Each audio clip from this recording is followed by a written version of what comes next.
નમસ્કાર. સુરત શહેરની ઉધના પોલીસે અંદાજે 1550 કરોડની આંતરરાષ્ટ્રીય સાયબર છેતરપિંડીના કેસમાં મહત્વની કાર્યવાહી કરી. 10 કરોડ રૂપિયાની કબૂલાત થયેલા કેસમાં સાયબર છેતરપિંડીના નાણાં યુએસડીટી ચલણમાં રૂપાંતરિત કરી રોકડ રકમ કરવામાં આવતી હતી. ઉધના પોલીસની સર્વેલન્સ ટીમે 4 આરોપીની ધરપકડ કરી. આરોપીઓ પાસેથી રોકડ રૂપિયા 1 કરોડ 12 લાખથી વધુની રકમ, સોનું ચાંદી, રફ હીરા તેમજ રૂપિયા ગણવાનું મશીન જપ્ત કરવામાં આવ્યું. પકડાયેલા આરોપીઓ વિરુદ્ધ કાયદેસરની કાર્યવાહી હાથ ધરવામાં આવી. વધુ સમાચાર માટે જોડાયેલા રહો. RP Gujarat news, Rajkot.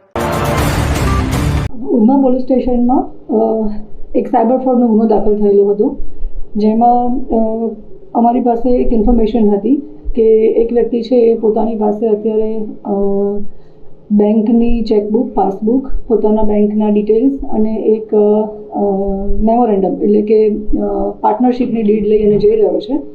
અને આ જે બેંકના ખાતા છે એ પોતે સાયબર ફ્રોડમાં યુઝ કરે છે. અને સાયબર ફ્રોડમાં જે રીતે અત્યારે આપણે જોઈ રહ્યા છીએ કે ડિજિટલ અરેસ્ટ કરવું અથવા તો ગેમિંગના નામે જે ફ્રોડ કરી અને પૈસા લે છે, એ પૈસા નાખવા માટે થઈ અને જે બેંક એકાઉન્ટ્સની જરૂર પડે છે એ બેંક એકાઉન્ટ્સ ખોલવા માટેનું કામ આ વ્યક્તિ કરી રહી છે. જે આધારે પોલીસ ઇન્વેસ્ટિગેશન્સ કર્યું. અમે એ વ્યક્તિને લઈ આવ્યા અને ઇન્વેસ્ટિગેશન્સ દરમિયાન એની પાસેથી ઘણા બધા બેંકના ખાતાઓ પણ મળેલા હતા.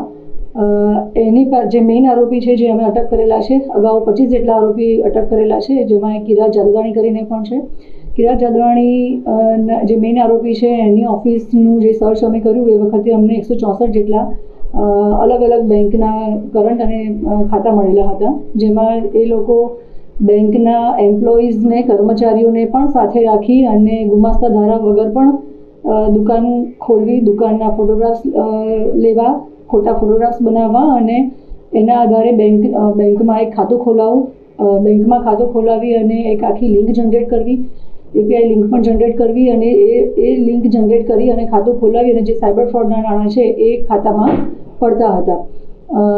જે વખતે જે આ ખોટી રીતે દુકાનની ઓળખ ઊભી કરવી, ખોટા ડોક્યુમેન્ટ્સ બનાવવા, એના માટેના પણ જે સાથ સહકાર આપેલા હતા એ આરોપીને પણ અમે અગાઉ અટક કરેલા છે.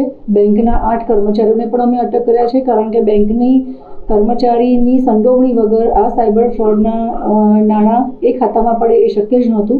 આખી લિંક એસ્ટાબ્લિશ થઈ અને જે બેંકના ખાતા ધારકો છે, જે વ્યક્તિ પોતે એક ખાતું જે પોતે જાણે છે કે મારું ખાતું ખોલાવ્યા પછી મારે કિરાત જાદવાણીને આ ખાતું વેચવાનું છે, જેના બદલામાં મને 50,000 કે 1 લાખ રૂપિયા આપશે, એવું ખાતા ધારક જાણે છે.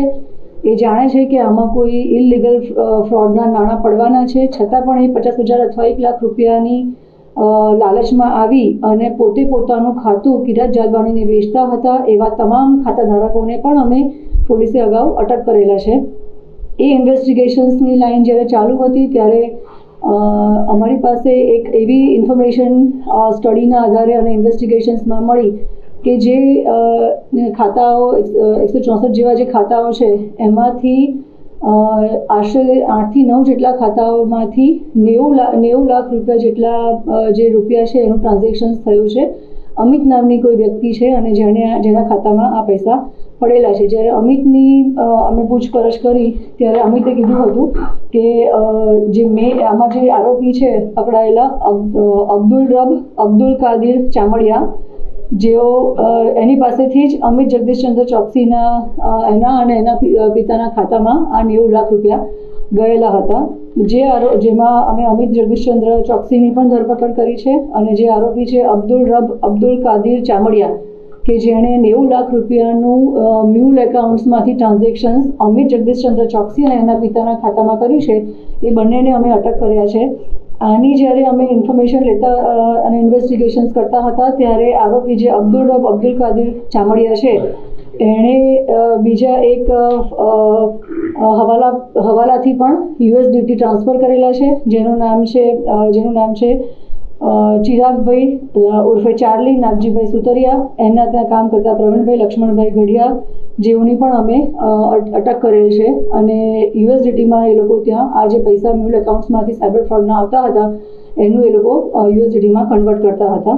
આ રીતે અમે અત્યારે પોલીસને 164 જેટલા બેંકના જે એકાઉન્ટ્સ છે અને એમાંથી 25 આરોપીની જે અમે અગાઉ અટક કરેલી હતી, જેમાં બેંકના ખાતાધારક, ઉપરાંત જે લોકો બેંકના કર્મચારી છે એ જેમણે આખું આ કોન્સ્પિરન્સી રચી છે એ, અને જે પૈસા આવ્યા બેંકના મ્યુલ એકાઉન્ટ્સમાં પૈસા આવ્યા પછી એ પૈસાને ટ્રાન્સફર કરી અને યુએસડીટીમાં જે ટ્રાન્સફર કરવાની આખી એક લાઇન છે, જેમાં અબ્દુલ કાદિર ચામડિયા, અમિત જગદીશચંદ્ર ચોકસી અને ચિરાગ ઉર્ફે ચાર્લી નાગજીભાઈ સુતરિયા અને પ્રવીણભાઈ લક્ષ્મણભાઈ ગઢિયા નાઓની અમે અટક કરેલ છે.